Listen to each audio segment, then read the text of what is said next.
झारखंड के मुख्यमंत्री हेमंत सोरेन को ईडी ने एक बार फिर समन करके बुलाया है। 14 तारीख जो है वो निर्धारित है, उस दिन मुख्यमंत्री हेमंत सोरेन को जाना है, लेकिन अभी तक ये कंफर्मेशन नहीं है कि मुख्यमंत्री हेमंत सोरेन जाएंगे या नहीं जाएंगे।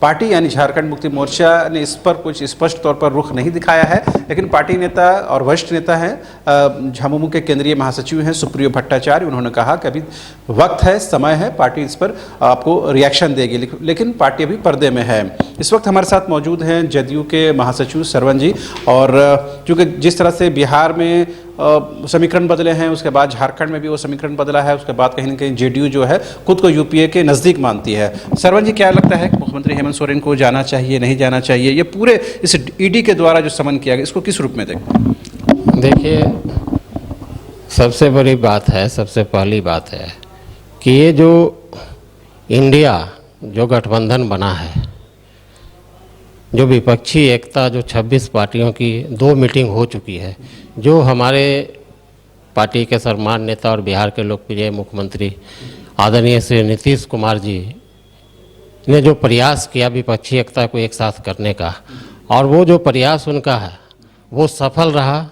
और जो 2 मीटिंग जो सफल रूप से इंडिया का हो गया, विपक्षी पार्टियों का जो गठबंधन है उसका नामकरण इंडिया के रूप में हुआ। बेंगलुरु में, पटना में बैठक हुई, पहली बैठक, दूसरी बैठक बेंगलुरु में बैठक हुई, और बहुत अच्छी तरह से बैठक हुई, और सभी एकजुट होकर के विपक्षी पार्टियां, सभी 26 दलों के लोग एक साथ बैठ करने का काम किए।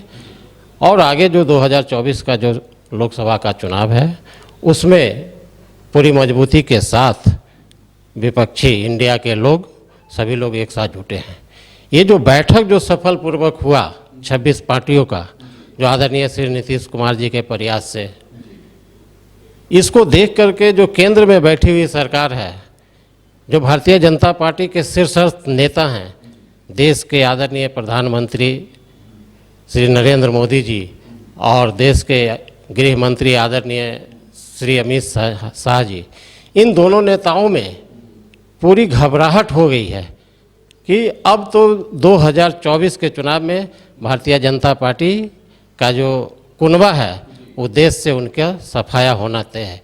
इसको देख करके विपक्षी एकता के गठबंधन की मजबूती को देखते हुए इतना घबरा गए हैं कि जो विपक्षी पार्टी में जो नेता हैं राज्यों में, आप देख रहे होंगे कि लगातार बेंगलुरु में बैठक होने के बाद अब बिहार के उप मुख्यमंत्री जो हैं, राष्ट्रीय जनता दल के नेता आदरणीय श्री तेजस्वी जी प्रसाद यादव जी, और आदरणीय नेता जो राष्ट्रीय जनता दल के हैं माननीय आदरणीय श्री लालू प्रसाद यादव जी, उनके परिवार पर किस तरह से हमला हुआ, उनकी संपत्ति को किस तरह से ईडी ने अटैच किया।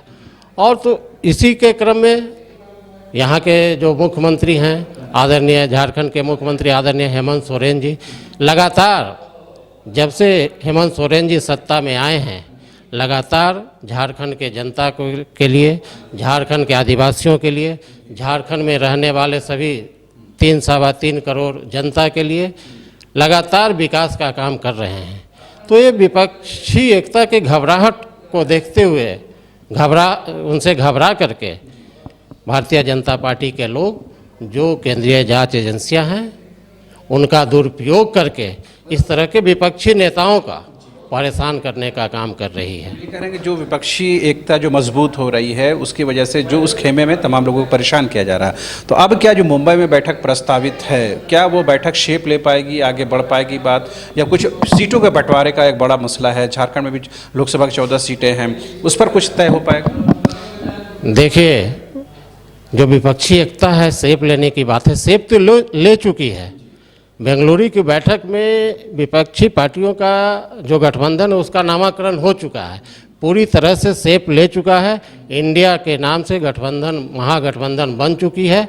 और जो आगे मुंबई में जो होने वाली बैठक है, तो निश्चित तौर में हम समझते हैं कि जो इंडिया के गठबंधन दल के जितने भी सभी दल के शीर्षस्थ नेता हैं, निश्चित तौर में उसमें जो आगे की बात है उस पर बात करने का काम। झारखंड के संदर्भ में बात करें, लगातार आपके प्रदेश प्रभारी जो हैं अशोक जी, वो उनका दौरा हो रहा है, सीटों को लेकर कुछ बातचीत हो पा रही है आपके अंदर, मतलब आपके संगठन के अंदर, कि कितनी सीटों पर हम लोग को आगे जाना है, क्या बातचीत होगी? गठबंधन की बात तो बात की बात है, पहले आप लोगों ने कुछ तय किया है, कुछ खाका है? देखिए, हम लोग का सिर्फ अभी एक उद्देश्य है कि हमारा जो जनता दल यूनाइटेड का जो संगठन है झारखंड में, उसको मजबूत करना है। हम बूथ तक अपने संगठन को चुनाव के पहले तक 1-2 महीने के अंदर में पहुंचाने का काम करेंगे।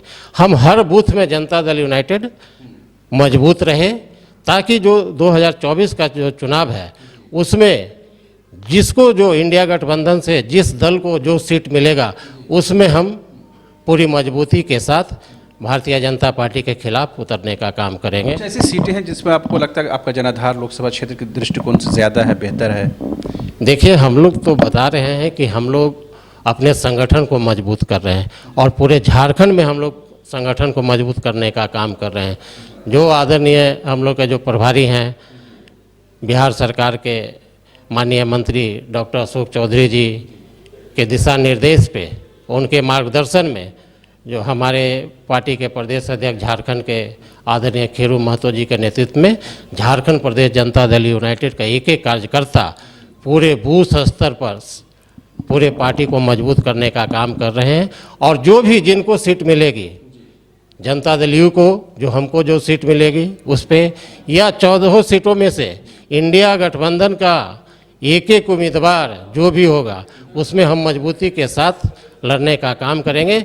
और पूरे 14 लोकसभा सीटों पे यहाँ पे इंडिया गठबंधन झारखंड में जीतेगी और भाजपा को यहाँ से झारखंड से सफाया करने का काम करेंगे।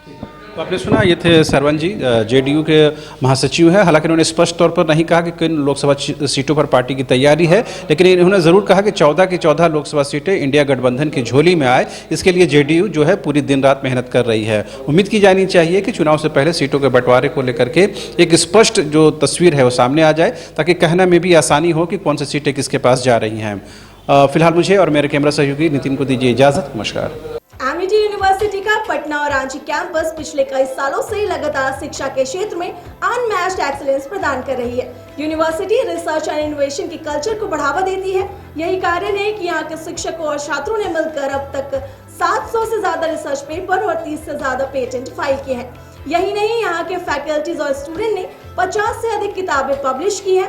यूनिवर्सिटी के दोनों ही कैंपस में स्टूडेंट को कॉर्पोरेट प्लेसमेंट प्रोसेस को क्रैक करने के लिए ट्रेनिंग दी जाती है और इसलिए एमिटी यूनिवर्सिटी अपनी स्थापना से ही देश विदेश के कई जानी मानी मल्टीनेशनल कंपनीज जैसे Amazon, Accenture, JP Morgan, GPT, TCS, Wipro, ITC, federal bank, Hindustan Unilever जैसे 180 रेप्यूटेड कंपनीज के लिए रिक्रूटमेंट की प्रेफर्ड चॉइस बन गई है। यही वजह है कि आयुष कुमार को जेपीटी कंपनी लिमिटेड में 24 लाख, जान निसार अख्तर को अमेज़न से 30 लाख और देव नरूला को ह्यूमन होल्डिंग कंपनी लिमिटेड में 44.5 लाख का पैकेज मिला। वहीं सुमन गुप्ता को पैलो ऑल्टो में मिले 47 लाख के हाईएस्ट पैकेज से यूनिवर्सिटी ने बिहार और झारखंड में एक नया रिकॉर्ड कायम किया है। एशवेल रस, ये एक ही बोतल में है। Stress, weakness, acidity, obesity, hair fall, skin की हर परेशानियों का एक ही हल। Ashwell life, diabetes free life.